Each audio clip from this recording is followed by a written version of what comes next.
insane The Witcher 4 news as well as some Cyberpunk 2 news. Stay tuned for What's up guys, I'm Franky Boy on this channel covering everything regarding The Witcher 4 and Cyberpunk of course as well. And we got a lot of news to cover today, so let me briefly touch on what is gonna be the topic of today's video. First of all, we know Cyberpunk 2 is in the works right now. It is further away than we think. We got a record to celebrate for The Witcher 3 as well as some news regarding the development teams in The Witcher 4 and Cyberpunk. First things first, let's dive into the development in The Witcher 4 as well as Cyberpunk. Right now there are 422 people working on The Witcher 4, while it were a little bit less 1 month ago, so they shifted yet another 11 persons to the project as well as yet another 12 persons from Cyberpunk to in 1 month. So that's quite a lot. I mean, by the end of February to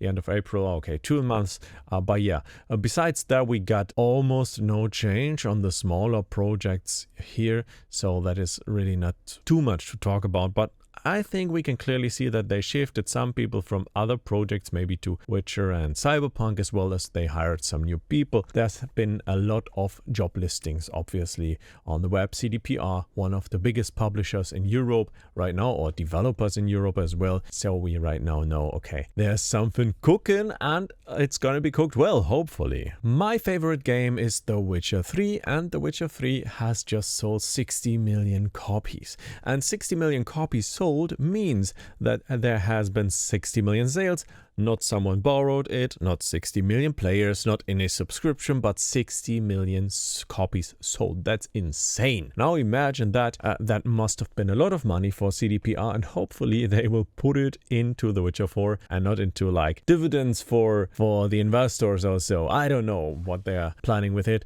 Maybe into some proper Unreal Engine 5 development teams that work together with Epic Games to craft our next Witcher in Unreal Engine. Obviously they changed the engine. I'm super curious about the engine change for Cyberpunk as well, because in Cyberpunk 2 we know as it's in the works. Maybe they will redo that in Unreal Engine as well. It would make sense if they like concentrate on one engine and not use two at the same time for Cyberpunk and The Witcher 4, so they can easily shift persons. The sad news first, like Cyberpunk release date is at least 5 years away from now. We know that from a Q&A in the investors call, and we got some tasty info right here. So now that it entered pre-production, it might be 5 years away. Novakovsky said it usually takes 4 to 5 years on average to progress from pre-production phase to the final release date. He's stating, however, there are many variables that can change the release window, hence he will not talk about any specific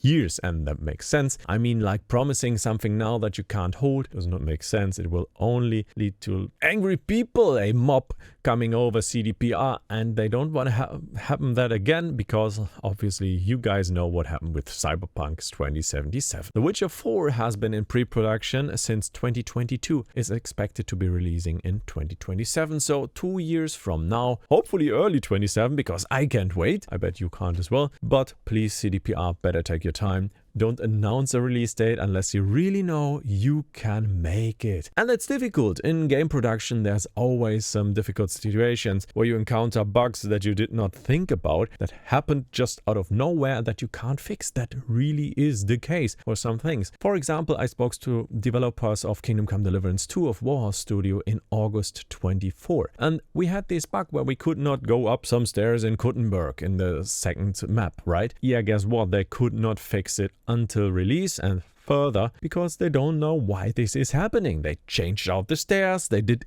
everything in their minds, they just could not come up with a solution. And I don't know, maybe that can happen, and maybe that's a game-breaking thing, so you better postpone it. But yeah, please don't just announce it until you're pretty sure about it. We also learned that Cyberpunk 2 will have yet another map except Night City, so there's a second city, and this is inspired by Chicago Gone Wrong. I don't know that.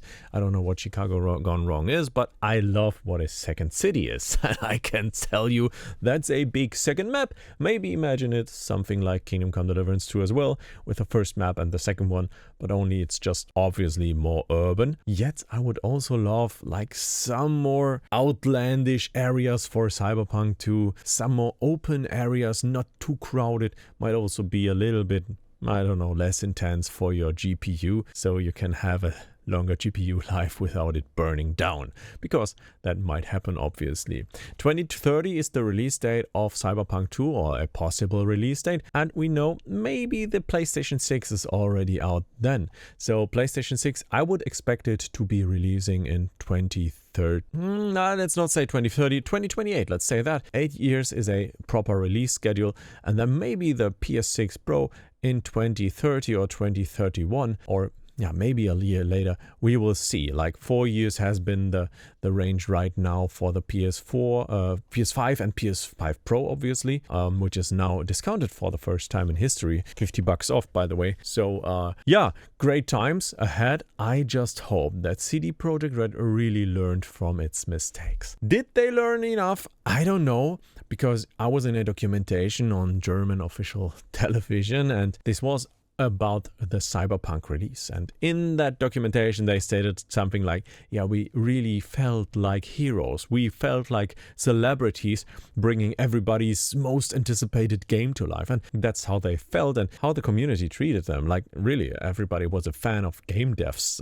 at one point, which never happened before. Like before that it was like more a nerdy thing, and now it's like, yeah, those heroes bringing our favorite games to life. And that feeling obviously, yeah, it encourages you, A, of course, to work hard and do your best, but B, obviously, you might also like lose traction. That's a thing of possibility as well. But the devs themselves, they did not decide to put out that game. That has to be stated as well. It's obviously like the CEO that at some point decides, yeah, our shareholders, they don't want us to hold it back any further, we need to put it out. And then there's the fiasco, shares dropping, shareholders being sad, and also like putting CDPR. Yeah, that's just an insane thing, and I hope this will not happen with Cyberpunk 2 and The Witcher 4, because obviously we have high hopes for those two games. Those games might be one of the best releases in gaming history, or they might fail badly because they can't keep up with our expectations. To be honest, my expectation is sky high for The Witcher 3.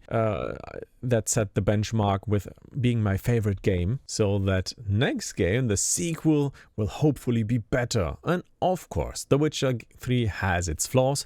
It's not a perfect game, but it's my favorite game because the narrative is pretty good, and it's one of the very few games where I can follow the narrative and actually find it appealing and interesting. Second, it has a nice end game mechanic that keeps me busy building builds and, I don't know, having fun with enemies and fighting monsters, and it just has a nice feeling of progression, and that's what I expect from a RPG. Cyberpunk had that as well, but it did not convince me that much, because I personally, and now I don't know how about you guys, but I personally prefer like dragons and monsters and dark forests, or maybe awesome looking forests, happy forests as well, over a dystopian city that shows me how badly it could be if like Earth went its way and everything just happens as people think about it right now. So very dystopian setting, I don't know, drags me a little bit down, while The Witcher 3 is dystopian as well, but in a more distanced way, I would say personally. So I'm super curious about your thoughts on those news. Maybe we will keep in touch, so stay subscribed. But first, you could also check out this other video that I released for you guys over here, or that one, which might be a recommendation by YouTube for you guys, so you can enjoy some more content. Thank you so much for tuning in. Also make sure to subscribe, and I will speak to you in the next or last video. Thank you so much, and goodbye.